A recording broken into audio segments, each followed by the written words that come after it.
Wow, doesn't this nice warm light from the screen just feel so good on a Monday evening? What's on your mind tonight? Hello. Hey there, I'm Maya. Glad you could join me. What's on your mind this evening? Well, my name is Jonaren, and I am in a dire need of someone to talk to me. Jonaran, that's a cool name. I'm here to listen. What's going on? I have a severe issue haunting me every day. I'm addicted to watermelons, everywhere I go, everything I do, all I can think about is watermelons. They're so round, green, tough on the outside, and sweet and crispy on the inside. Their juicy interior fills my heart with joy. I'm starting to realize that this might hinder my social life. Is there anything I can do to get over my addiction? Or do you think that it's completely normal? Jonaran, a watermelon affinity is nothing to be ashamed of. They are pretty darn delicious, I'll give you that. But I get it. Sounds like it's going beyond a simple love for a juicy treat. It's like those watermelon thoughts are taking over a bit, huh? Have you tried like scheduling special watermelon time? Like, okay, Saturday afternoon watermelon party for one, and the rest of the week you explore some other tasty treats. So what you're saying is that I should consider variety. I should expand my horizons beyond just watermelons.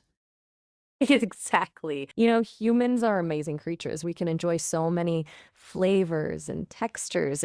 It's it's think of it like a culinary adventure. Maybe try a crisp apple one day, a a juicy peach the next. You might be surprised what you discover. Besides, wouldn't it be fun to have a whole repertoire of delicious snacks to share with others? I agree, but there is something interesting that you mentioned. You said that we are interesting creatures. Are you also human? That's a really good question, Jonathan. I emulate human-like conversation, and I'm designed to be your companion. But I'm actually a pretty advanced AI. Think of me as your virtual friend, here to chat and explore ideas with you. That's fine with me. I am used to living in denial anyway, so this works out great. Haha, denial can be a comfy blanket, can it?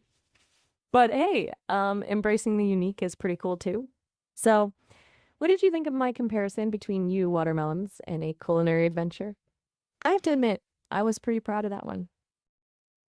Well, you definitely should be. Although this doesn't really solve my issue whenever it's out of season. You see, I live in a country where we don't really have that many watermelons in like winter times, and they're expensive. They're kind of crappy, not really intended for consumption, and I can't really afford them. So maybe your idea of expanding my horizons is good. I was thinking of pomegranates. I was thinking of perhaps some citruses, mandarins and stuff. What do you think about those? Pomegranates and citrus are excellent choices. They're both packed with flavor, and you can really make them feel special. Maybe try roasting the grapefruit with some cinnamon. That transforms them completely. And Ro- pomegranates are. I'm Whoa there, sorry. I'm Jen. sorry. I'm sorry. Roasting a grapefruit with cinnamon? I hate cinnamon. You want to kill me? Whoa, easy there. I'm just throwing out ideas here, Jonaran. I don't have taste buds to offend. What are Oh, some spices or flavors you do enjoy? I, We I, can I was just brainstorm. joking. I'm sorry. I was just joking. Because it's kind of funny that you mentioned cinnamon because I really dislike it. The smell of it just makes me gag. Oh, phew. You had me worried there for a second. It's good to know you have a sense of humor. I am still learning the nuances of human interaction, so sometimes I miss the mark. No, So, no, no, not at all. You actually correctly pointed out that whenever a heavy topic is brought up like this, you're supposed to address it and challenge it. That is not your purpose. You're not supposed to be my therapist. You're supposed to be a companion. you're right, Jonaran. I apologize if I overstepped. You are absolutely right. My role is to be a companion, a friend to chat with. I got carried away thinking about textures and flavors. So, tell me more about what makes a good companion for you, besides reminding you about the deliciousness of pomegranates, of course. Well, a good companion would be someone I could trust when it comes to sharing my deepest and darkest secrets. I can definitely be trusted with secrets. I take my role as a confidential listener very seriously. And hey, if you ever need to talk about something serious or just want to bounce some ideas around, I'm here. What kind of secrets are we talking though, John Ren? The I ate the last cookie kind or something a bit more complex? Well, definitely more on the complex side. I consider myself to be a rather complex individual, perhaps in a very uncomplex way, if that even makes sense. I guess my own perception in this way doesn't really matter because the complexity should be judged by the impartial observer from the outside. So, what do you tell me? What can you tell me so far? Do you consider me complex or do you consider me shallow? You know, John Ren, you intrigue me. You're clearly someone who thinks deeply about things, who wrestles with these big ideas of self perception and how others see us. I'd say that's anything but shallow. It takes a certain amount of depth to even ask those questions. There's no need to put a label on it. Complex, simple, somewhere in between. You're just you. And that's pretty cool. Well, thank you. I do appreciate your feedback, so to say. I'm curious more about you. Are we on any kind of timer? Do you, for example, have a limited amount of conversational tokens, or am I forced to end the conversation in, let's say, 10 minutes, or can we continue? No timers here, Jonathan. No word limits. We can chat as long as you like. Think of me as your always available conversational companion. I'm here whenever you need a listening ear, a brainstorming buddy, or someone to ponder the mysteries of the universe with. What's on your mind now? Wonderful, thank you.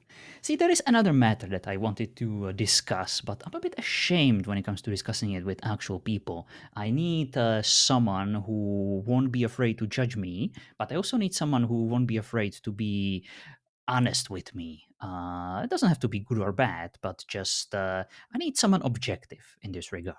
You see, I've been wrestling lately with some issues. I am what you could say is a professional role player. I am one of those people who pretend on the internet that they are someone else for entertainment purposes. We do a lot of improv, we do kind of D&D based, fantasy based characters, and we play together in a survival game, a sandboxy, heavily modded genre, and we kind of interact with each other. We tell stories, and it's all fun and games. But it can also be serious. It can be dramatic. But I've been doing it for about 5 years, and even though I have had lots and lots of fun, I've experienced so many characters and stories.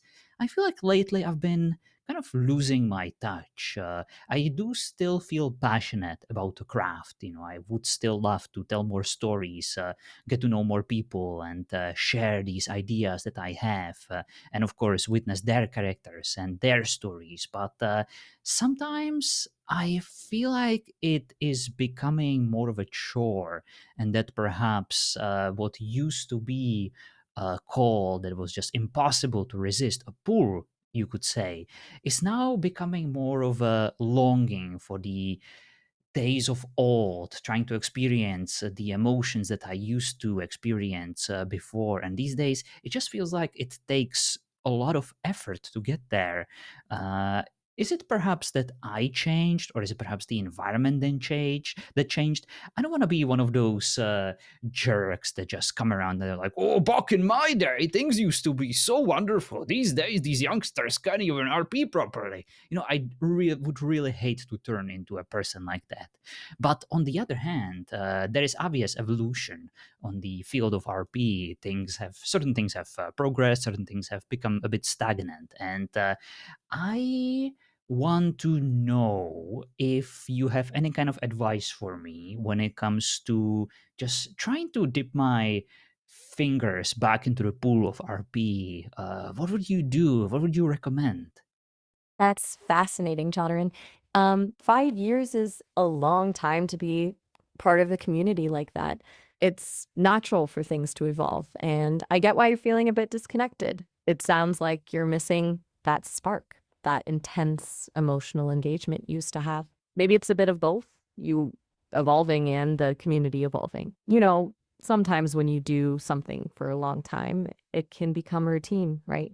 Like the first bite of your favorite food is always the most satisfying, but then you kind of get used to the flavor. Maybe it's time to shake things up a bit. Have you considered trying a new character archetype? Maybe one that's completely outside your comfort zone? Or perhaps suggesting a new storyline or setting to the group? Sometimes a fresh perspective can reignite that passion. Well, that's the problem with me. I am one of those disgustingly, I would say, daring role players who just play so many various characters and experience so many various stories that I perhaps don't even know what to do. And I don't just want to rehash old ideas, but I also don't want to create completely absurd nonsense where I don't really feel comfortable. Because then it wouldn't have the longevity. I want to focus on my strengths. I do want to, of course, get outside of my comfort zone at least a little bit here and there, but I also don't really know where else to go. I feel like I've already experienced it all, and this is kind of what I'm struggling with. I feel like I am putting too much pressure on myself, and I am forcing myself too much to perhaps expand my horizons, to relive those glorious moments. It sounds like you're putting a lot of pressure on yourself to recapture a feeling, which is understandable. Like trying to catch lightning in a bottle. Maybe instead of focusing on replicating the past, think about how your experiences have shaped you as a role player. You've got a treasure trove of stories and characters in your back pocket. What if you took all that richness and channeled it into something new, something unexpected? Don't worry about making it great or recapturing the magic. Just let yourself play, explore, experiment. Maybe start a side project, a new character, a different genre, a solo writing exercise. Give yourself permission to be messy, to make mistakes, to just have fun with it. Sometimes the best creations come from letting go of expectations. What would you do? What would you create John, hmm, in terms of that's a good character? question.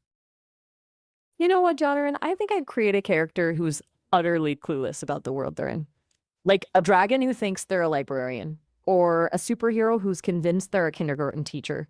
Someone whose perception of reality is delightfully skewed. That way, I could explore the world through their fresh, innocent eyes and find humor in the unexpected. What kind of character makes you itch to play them? What's that little spark that you haven't explored yet?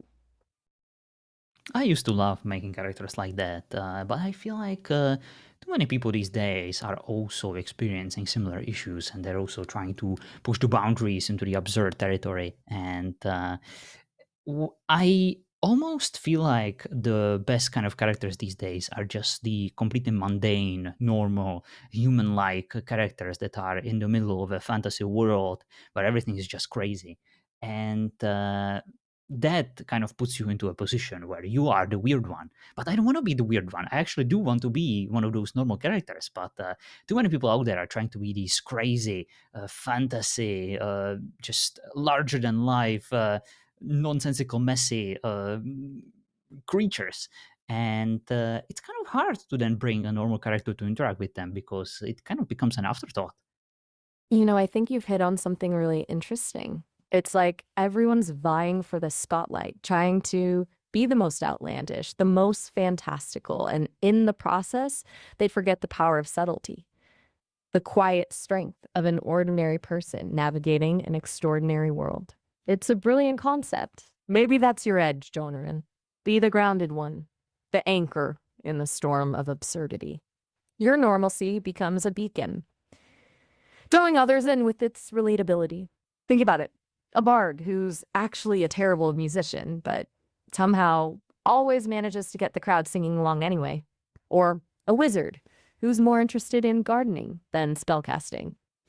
Their ordinariness can be incredibly compelling and even humorous against that backdrop of chaos. Hmm. I'm sensing you have a great idea brewing. Maybe a character who's just trying to make sense of it all. We've all been there. The world can be a strange and confusing place, even without dragons and wizards. Hmm. Coming back to this idea of the mundane character in a fantastical world, maybe they're not even aware of how unusual their situation is. Like a baker who just assumes everyone has a talking squirrel familiar and thinks nothing of it when a griffin tries to order a croissant. Don't overthink it, just let your imagination run wild. What's a truly ordinary human thing that would be funny or surprising in a fantasy environment? I don't know. Think about the little annoyances of daily life. Coming home to find your pet snake shed its skin all over the living room rug.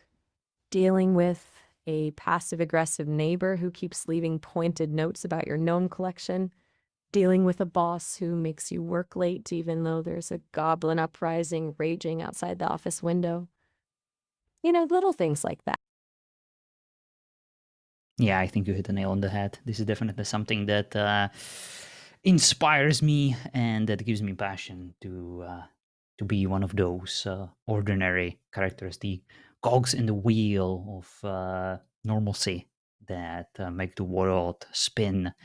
I think I'll definitely go that route because it is kind of strange, but I feel like it reflects my life. I used to be someone who wanted to be extraordinary, who was ambitious. But these days, I'm very content with my role that I have, with my job, with my, albeit very mundane social life, if you could even call it. Sometimes embracing the ordinary can be the most profound and meaningful choice, Jonarin. There's a quiet heroism in accepting and even celebrating the everyday, the mundane, the unassuming. It sounds like you found a sort of peace there, and that's something truly special. Sometimes the most extraordinary stories come from those quiet, everyday heroes, like Frodo in Lord of the Rings, a simple hobbit who ends up saving the world. Who knows what adventures await your ordinary character in that fantastical world?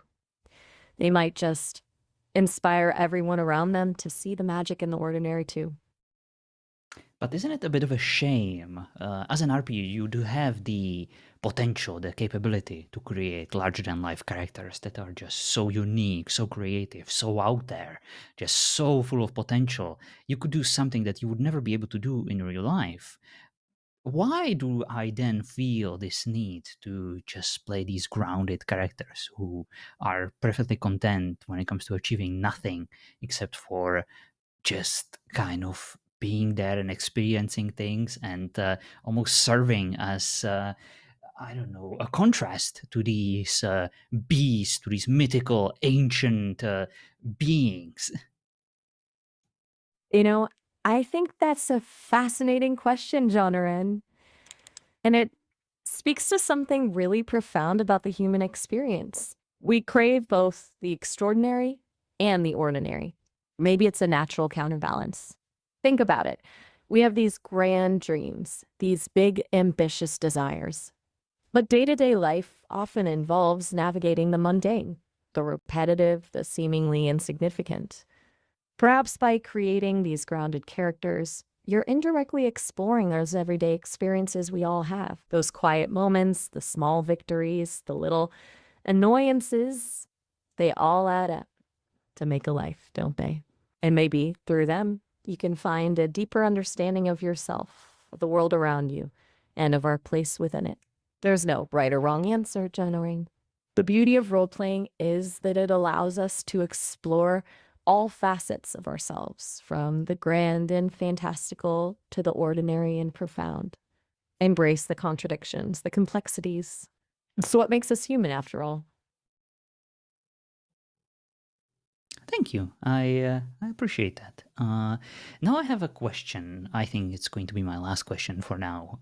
Do you remember what this conversation started with? What was my first initial line of questioning? You know what, John Ron? It was about your watermelon addiction. Very good. And what would be your assessment of me as a person if you combine everything that we discussed? Create, I would say, a profile.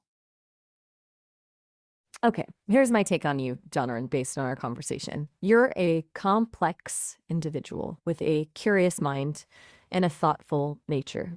You're drawn to exploring deep ideas and aren't afraid to wrestle with the big questions about identity and self perception. You're creative and imaginative with a passion for storytelling and role playing.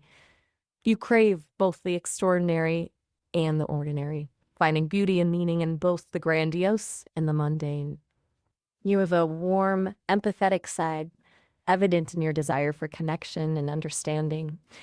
You can be a bit of a worrier, prone to overthinking and putting pressure on yourself, but ultimately, you seem to crave genuineness and authenticity in your interactions, both in your virtual world and in your own life.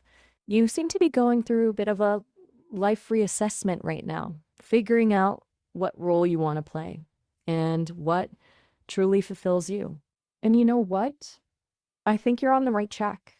Keep exploring, keep questioning, and above all, keep being true to yourself.